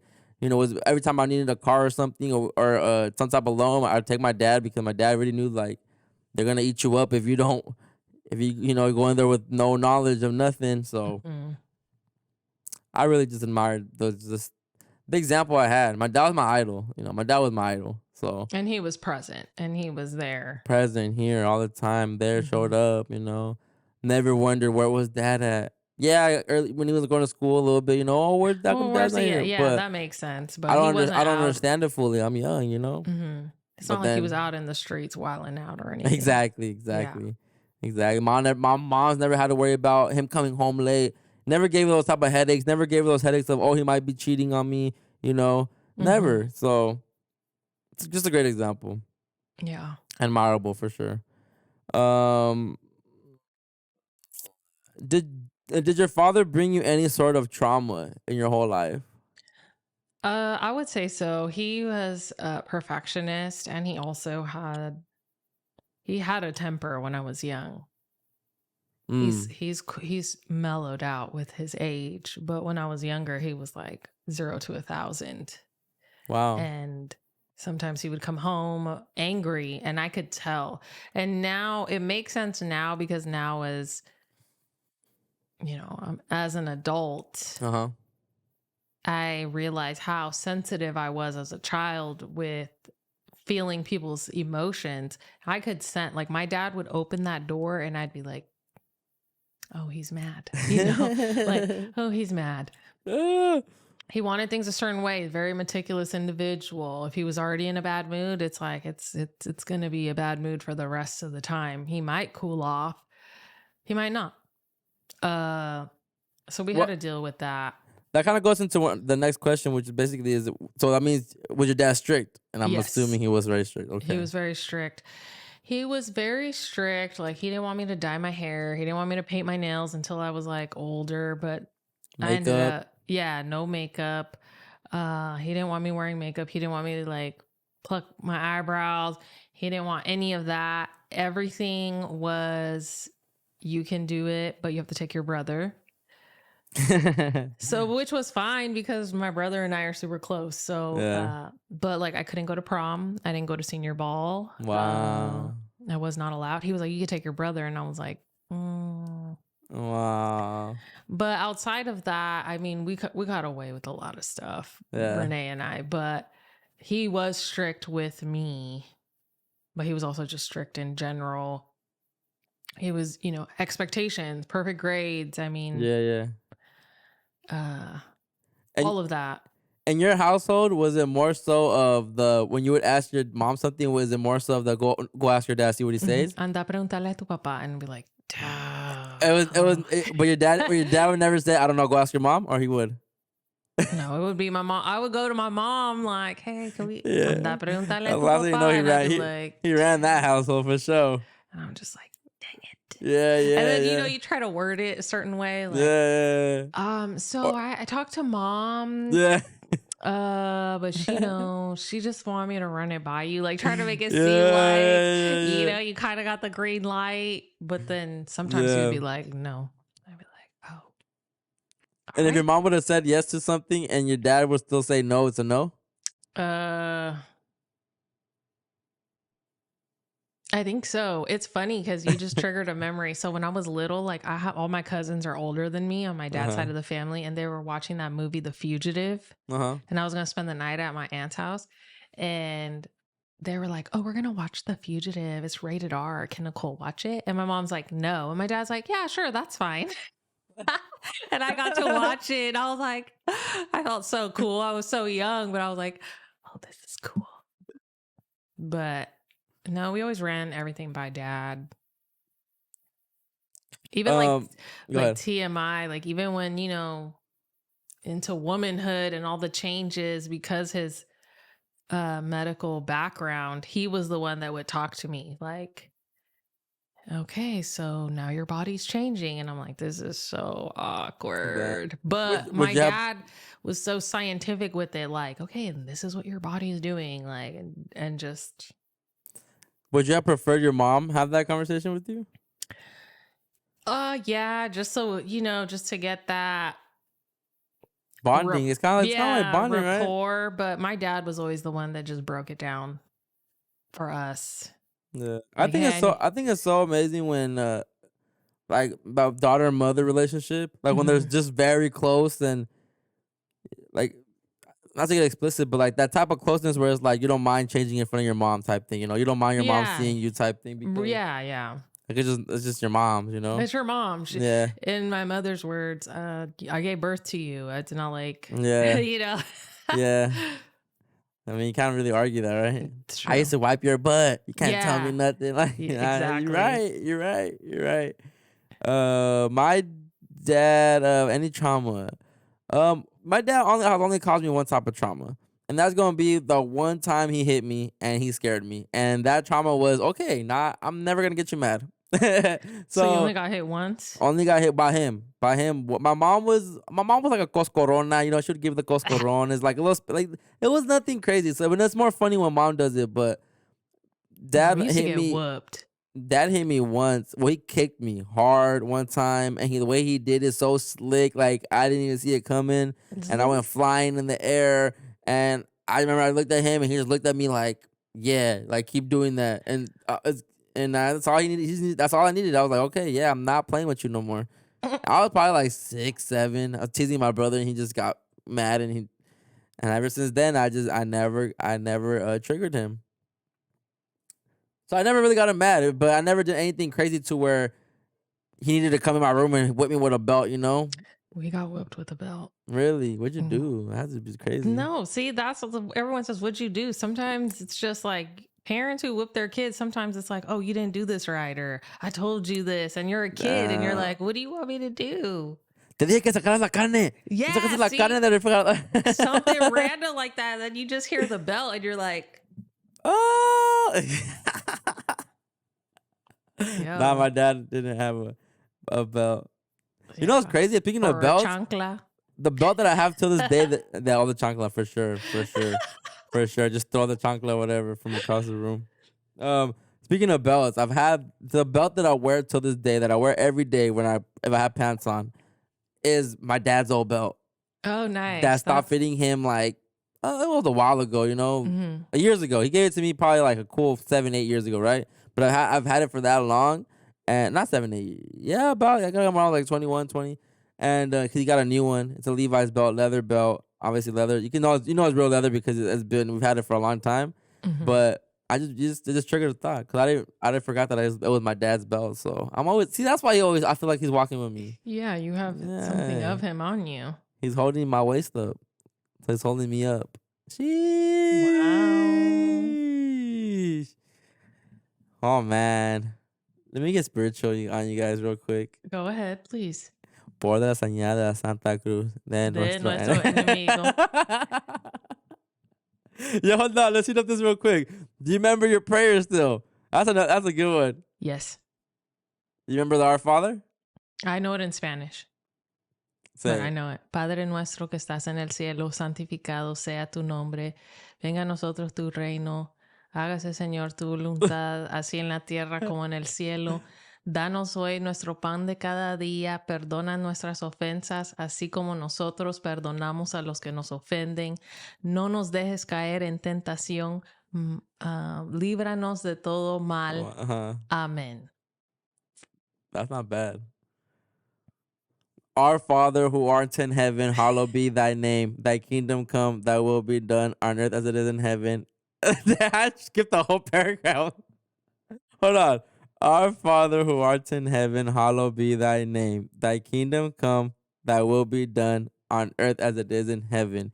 And to the I'm about to start incorporating the national anthem. See, To I the don't know infinity- my to the infinity of the and day. beyond. Are you the Buzz same. Lightyear? I don't know my prayers in English. Oh, see, our Father who art in heaven, hallowed be thy name. Thy kingdom come, thy will be done on earth as it is in heaven. Too. Give us this day our daily bread, and forgive us our trespasses, that we forgive those who trespass against us. And lead us not into temptation, but deliver us from evil. Amen. Nah, I think I'm messing apart. I don't know. And I then think you got it. Then it's Hail Mary, full of grace. The Lord is with thee. Blessed art thee amongst women, and blessed art thee amongst thy womb, Jesus. Holy Mary, Mother of God, pray for us sinners now and the hour of our death. I think. Amen. Dios te salve María, llena eres de gracia, el Señor es contigo, bendita tú eres entre todas las mujeres y bendito es el fruto de tu vientre Jesús. Santa María, Madre de Dios, ruega Señora por nosotros los pecadores, ahora y en la hora de nuestra muerte. Amén. Wish I had airdrops. I'd be like, beep, beep, beep, beep, beep. I used to do the rosary, like, you know, the novena. Yeah, all fast. Yeah, that's how we used to sit there, like, and Yeah. for like the Virgen, That's you long. know? Yeah, but then you get like the snacks and all the parties, like the Yeah, Nicaragüense yeah. parties. So I would just be like with the ladies, like, Yeah, I'll always take a handmade rosario. Them be fire. Them be fire, especially when they get all creative in their bag and the colors and yeah. I'm with that. But yo, which is the one that goes por mi culpa, por mi gran culpa? That's when you're in church, and I like that part. Like when they bang their chest. Like, why you gotta bang yourself? Like it's my fault. It's my fault. It's my because fault. it's your fault Of what? What's your fault? That you're born? for being a sinner. Wow, I'm not though. Por mi culpa, por mi culpa, por mi gran culpa. That's why God died for us, though, right? Because I can sin. Nah. I mean, I'm just kidding. I don't want to ruffle the feathers again. in the Go listen to the Platica. Recalentado. Yeah. Let's throw these leftovers away. These are expired. These are expired.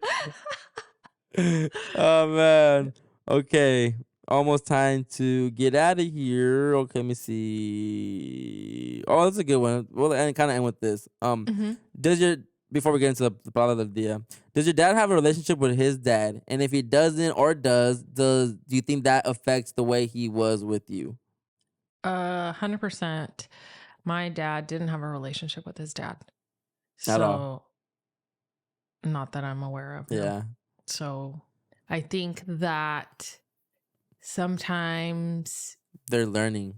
yeah, he did what he could. There's no book on how to be a parent. Yeah. You know, when you have both your parents, you can say, "Oh, I want to be like this, like how my mom was. I want to be like this, how my dad was." But when you don't have that, and then you have a kid, you're like, you're setting the standards yourself. Yeah, and if you don't know, you don't know better. Yeah. You don't know. You can't.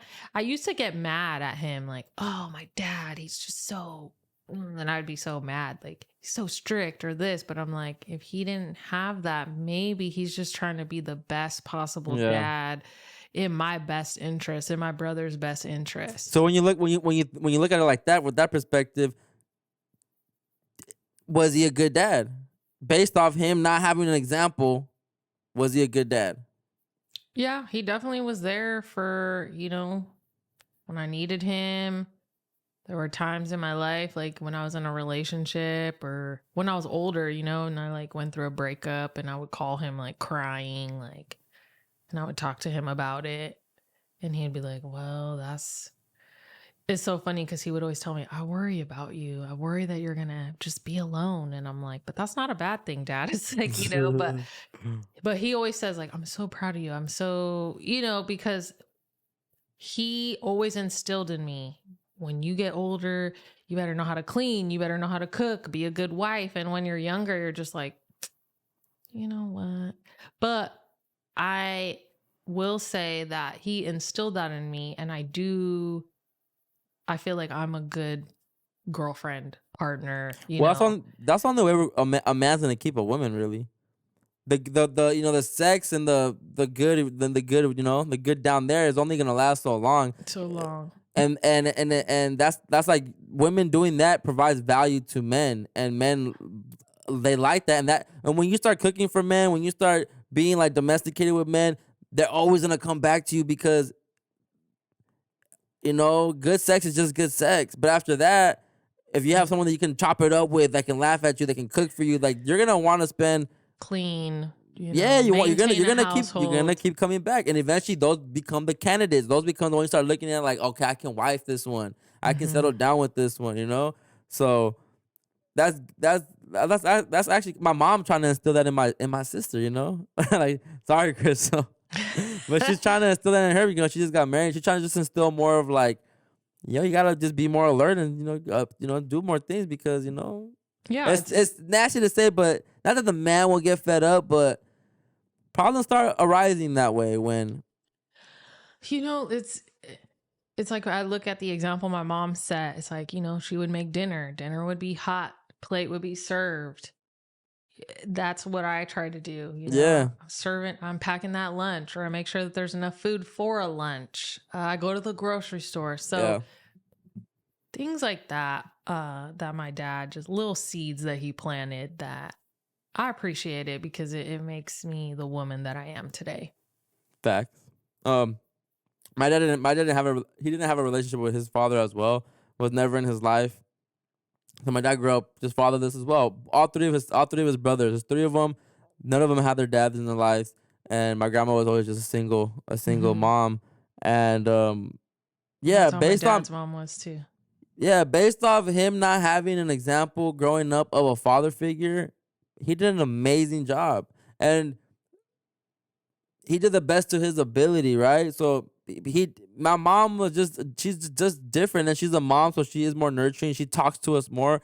My dad, you know, he doesn't know how to be vulnerable with us. He doesn't know how to just be like, ask us about like, oh, so, you know, like, about girls either. You know, we can come to him with it sometimes, but it gets awkward because he doesn't know how to like respond to. Like, if I was to tell my dad like I had a wet dream, like he would act kind of weird, you know. He'd kind of be like he wouldn't know how to react to it a little bit, you know. But it's like, to go back on, he didn't have that opportunity Exactly. with his dad, so it's like, for him, this is a whole new territory, kind of awkward. How do I navigate and his whole life this? it was just my grandma handling everything. So in his mind, it's just like, okay, the mom handles all that emotional type of support with them, but never like running from it. It was just that never came from him first, right? And we never gravitated to telling him that business first. It was my Right. mom. We would always go to mom first. It would just naturally go to mom first. But other than that, like, my dad was an amazing example. Like, I don't know human being is perfect, so I'm not even gonna sit here and count like my dad was perfect, but Right. he was a great example. Great example. I cannot be more, you know, more blessed to have that father figure in my life, and for him not to have one and to freestyle it with 4 kids, and obviously by the 4th one you learn as well, and you're more of a dad already. Yeah, he's doing amazing. I can't be mad about it. And at the end of the day, it's like, you're the reflection of your parents. Obviously, we make our own that's choices. True. You know, like, I've made my mistakes in my life. I've done some really dumb stuff, but I'm a hard worker. I have a good job. I'm a good person. All those things come from what your parents instill in you. Yeah. Because imagine, like, you know, you're a woman, so imagine you growing up Imagine you seeing your mom bringing men in throughout the house, seeing your mom date other men. Like, who knows, right? Like, who knows? Like, what? I don't know. It gets tricky. It gets tricky. It There's gets so tricky, many. but our parents are humans as well sometimes, and we forget that.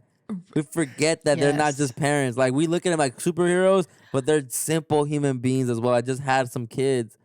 That have feelings and emotions. Yeah, and are stressing and are going through it, but they can't show you that because if they start crying, what's gonna happen with you? Who's gonna feed you if they stop moving and give up? There's a lot of responsibility in parenting. It's a lot. It's a lot. And that's why when Gary says that the number one privilege in America is having both your parents. That's the biggest privilege you can have. Like, yeah, there's white privilege, the other privileges, but pretty privilege, all that. But when you have both your parents, that is a big privilege in life. And it gets taken for granted sometimes, I feel like. Mm-hmm.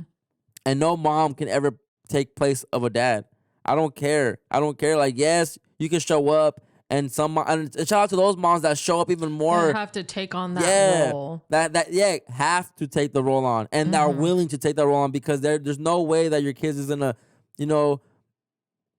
just not, get a certain, just get that dad vibe. I don't know, man. Just shout out to those moms, but it's still shout out to the dads, and we can't take them for granted, and they deserve all the love as well, and they're very important just as much. And if you get to a place where you don't get along with the partner you had a kid with, and if you get to a space where you can co-parent, then that's amazing too. Yeah, it's amazing, because at the end of the day, it ain't about neither one of y'all. It's about who you brought into this earth.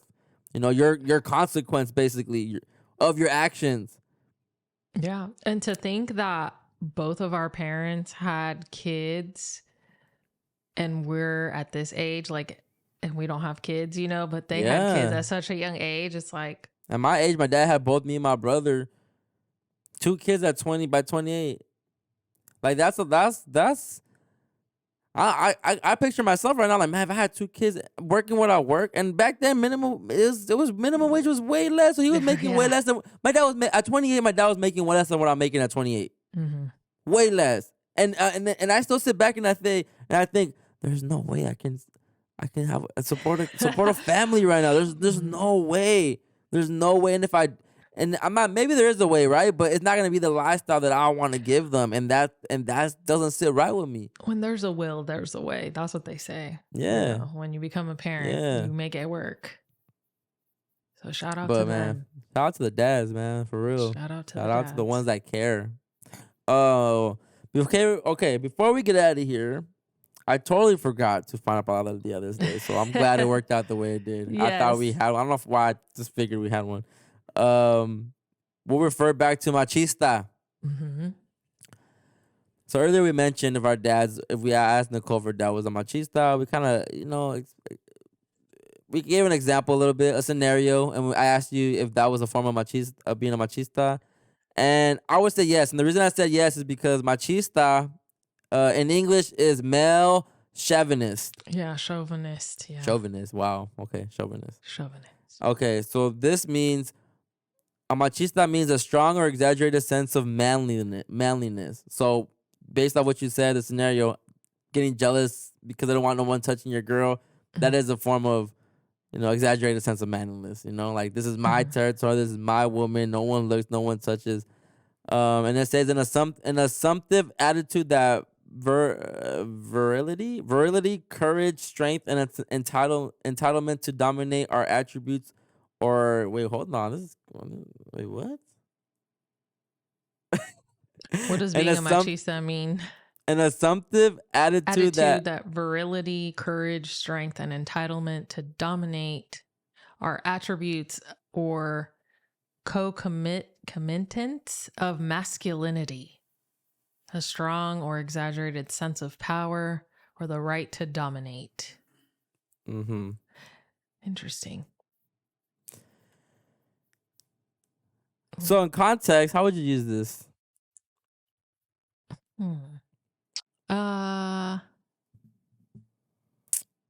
What would not be so cliche? I'm not gonna check my dad, my papa era un machista. Let me see. Los machistas. Uh-huh. I don't know. Los machistas dominan a sus esposas. They dominate their wives. I mean, that's what technically what. Okay, I well, think there's levels to machismo, though. there is. Cause look it, I was about to read this. I'm about to read a sentence that I found, and it had the word machismo in it. But yeah, this is a mild form of machismoism. It says all the men in the family try to prove their machismo by watching football instead of helping prepare food. That's so mild, right? But I get it. But to me, and even in our cultures, right? Like when we all link up for carne asada and stuff like that, the men get to like Go watching the TV, popping the outside. beers like that, but the women are in the kitchen preparing the food. Not because it's like the way. I think it just happens subconsciously. Like, That's how it's always worked. There's no thought process behind it. It's like, okay, los hombres van a ir aquí, las mujeres en la cocina. You know, the kids, you get to wild out. If you're a girl, you might have to go help your mom. And you're like, oh. Ven a pelar las potatoes, ven a cortar los whatever, cilantro. Vayan a poner la mesa, you Yeah. know. Yeah, and the boys are in the room playing video games, stuff like that.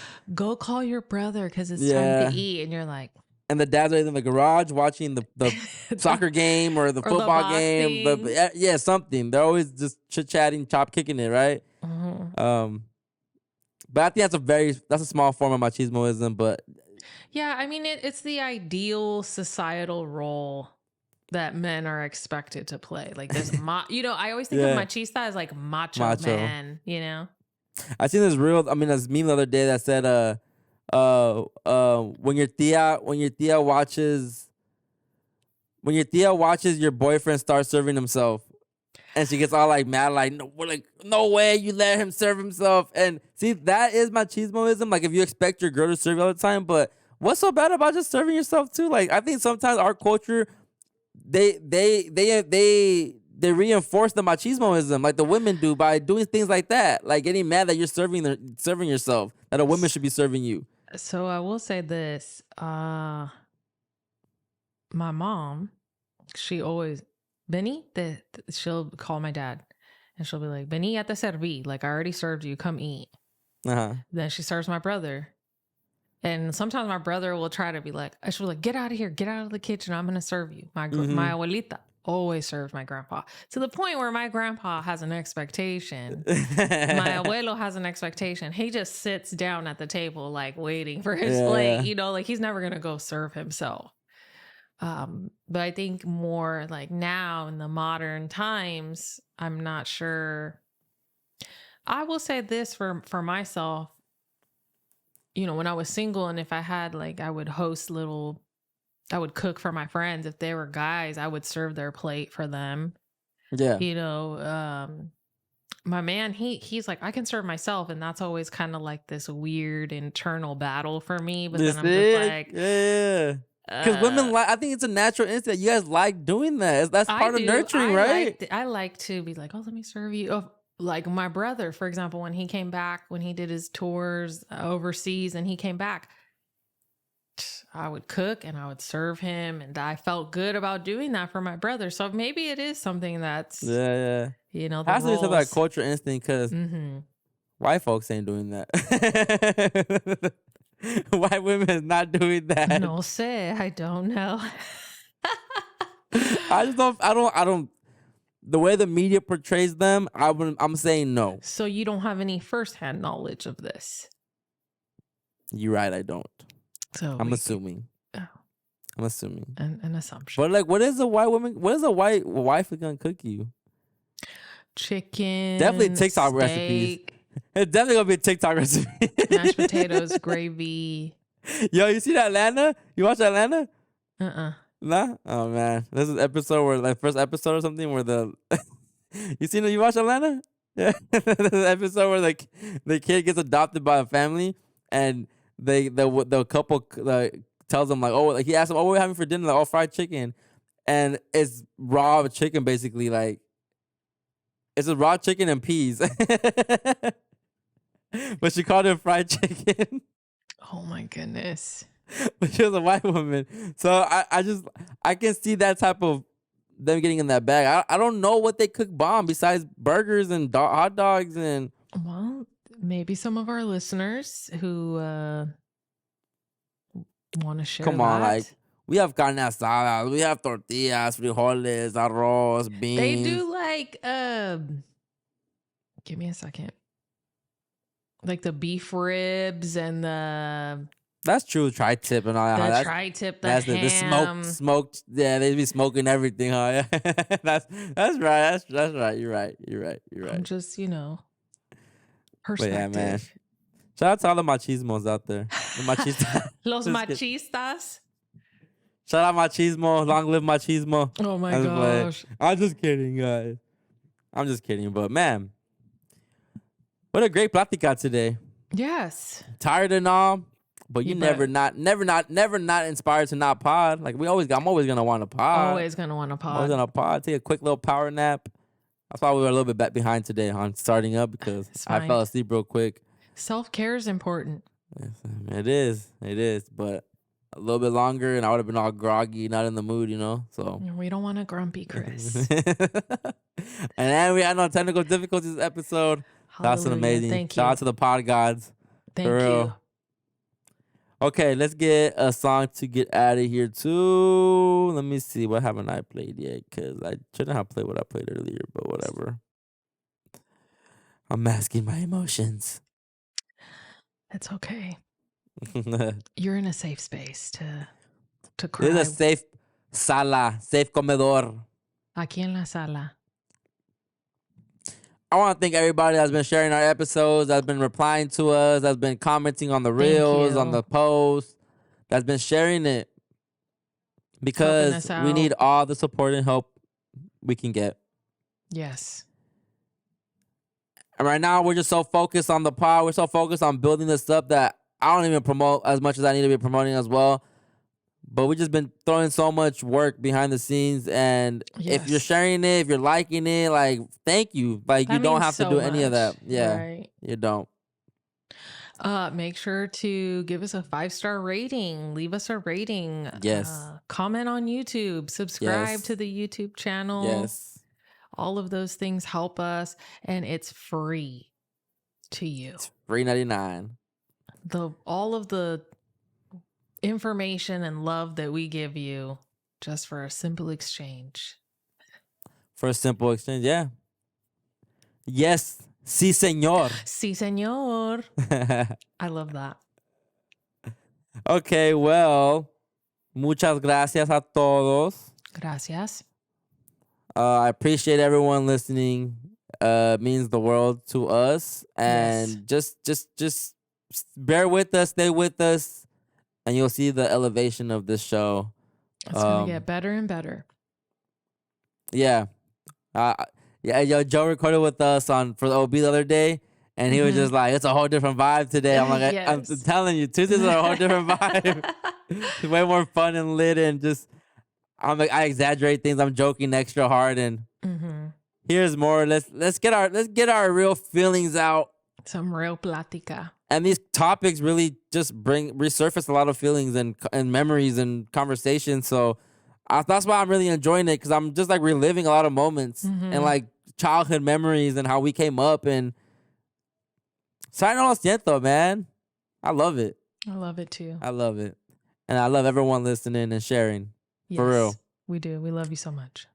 Y feliz Dia de los Padres. Happy Father's Day to Happy all the Father's fathers Day. out there. Like, honestly, for real, shout out to you guys. You're appreciated just as much as my mom. As the moms, I mean. Yeah. You're just as appreciated. As the moms, just as As the appreciated. mom. Feliz Dia de los Padres. Take your dad out. I saw a commercial where they're promoting to buy your father alcohol, but maybe cook him a meal instead. That's probably better for his health. Tell him you love him. Give him a hug. Send him a text. Yeah. I wish I could have called my dad this episode. I know. But the way heaven don't take calls. But you're always on the line, though. Yeah, I know. Dad, what's up? What do you want me to tell him? I bet he said, sorry, no lo siento. Yes, sir. We'll see you guys next week. Thank you so much for tapping in. Hasta La la Plática próxima de de Father's Father's Day. Day.